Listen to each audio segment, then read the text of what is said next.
बेवहाय गोबां मानसियानो भट होदों आरोना हाग्रामा महिलारि सारखौहाय 85% मानसियानो मोजां मोनो भट होदों।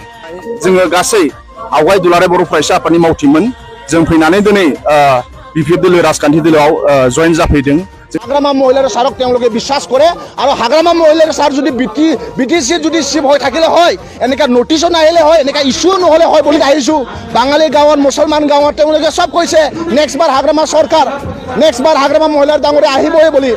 এটা হস্পিটাল আমাক দেখাই দিয়ক নতুন সরকারি যোনটো তেওঁলোকে বনাইছে, এটা ইউনিভার্সিটি দেখাই দিয়ক আমাক যোনটো তেওঁলোকে বনাইছে, এটা দলং বনাই দিয়ক দেখাই দিয়ক আমাক itu তেওঁলোকে বনাইছে বলি।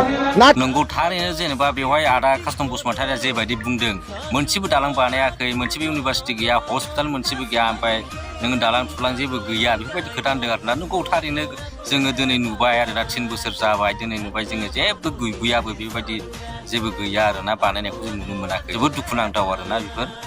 गिबियावनो नोंथांमोनखौ आंनि इउटुब चेनेलाव सिगाङावनो बरायग्रोबाय। आं गोबां दिन सिगांहाय मोनसे कुइसन सोंदोंमोन आरोना इउटुब कमिउनिटियावहाय जे नोंथांमोननि फेभरेट लिडारा सोर आरो मानो थाखाय होननानैहाय आङो मोनसे कुइसन सोंदोंमोन।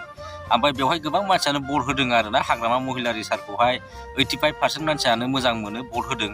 ओमफ्राय बिनि उनावहाय पि बर' बिथांखौहाय जोंहा मा 15% मानसिया भट होदों आरोना। जों बेवहाय मोनथिनो मोनबाय आरोना सोरखौ बांसिन मोजां मोनो, सोर लिडारखौहाय साबसिन मोजां मोनो। बेवहाय हाग्रामा महिलारिखौहाय 85% मोजां मोनो होन्दों आरोना। ओमफ्राय जिहेतु आं मानो होननानै सोंदोंमोन बेवहाय गोबां मानसिफ्रा खारन होदों आरोना। सोरबा सोरबा दा पेट्रियट होदों, सोरबा दा रियेल हिर', ओमफ्राय गोब्बोर इज बेक बेफोरबायदि होदों आरोना। हाग्रामा महिलारि इज ए ग्रेट लिडार बेफोरबायदि गोबां मानसिफ्रानो हाग्रामा महिलारिखौहाय बाख्नायदों आरो।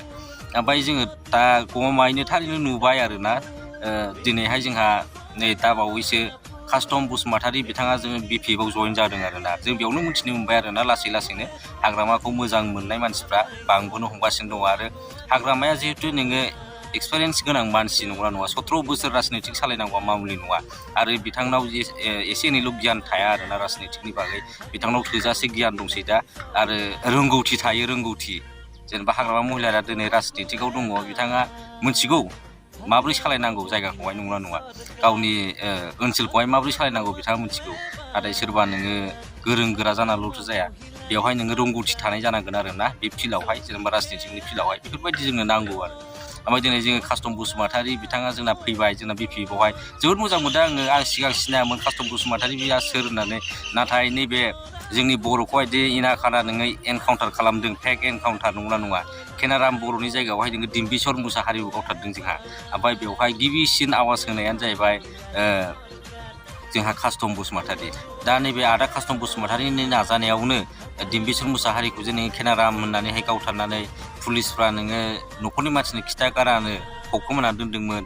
ओमफ्राय बेखौहाय जावखांफिननानै गावनि बे जाय नंगौ न'खरावहाय दैथायहरनो हादोंमोन आरोना नैबे कास्टम बसुमतारी आदानि नाजानायावनो।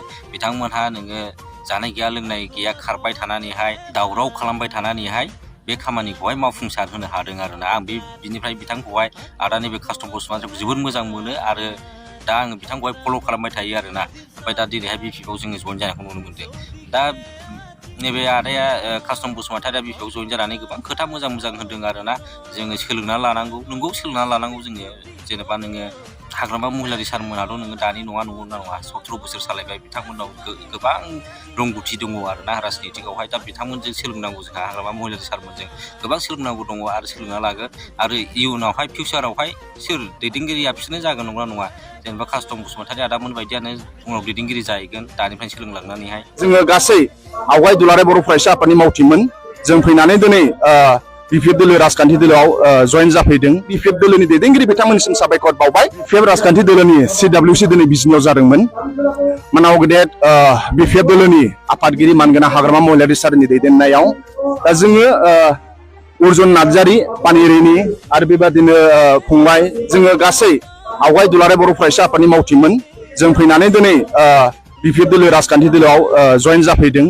जों गिबियाव साबायखर बावो मानाव गेदेर BPF दोलोनि आफादगिरि हाग्रामा महिलारि सार बिथांखौ, जोंबादि फिसा मानसिखौ BPF दोलोआव खाबु होनायनि थाखाय, खामानि मावनो खाबु होनायनि थाखाय, आरो साफ्रोमबो BPF दोलोनि दैदेनगिरि मावथि बिथांमोनहा जोंखौ BPF फेमिलियाव बोजबनानै लानायनि थाखाय इयुनाव मोजां जोङो सुबुं माहारिनि थाखाय खामानि मावनो हागोन, जों बेखौ मिजिंथिनाय थाबाय।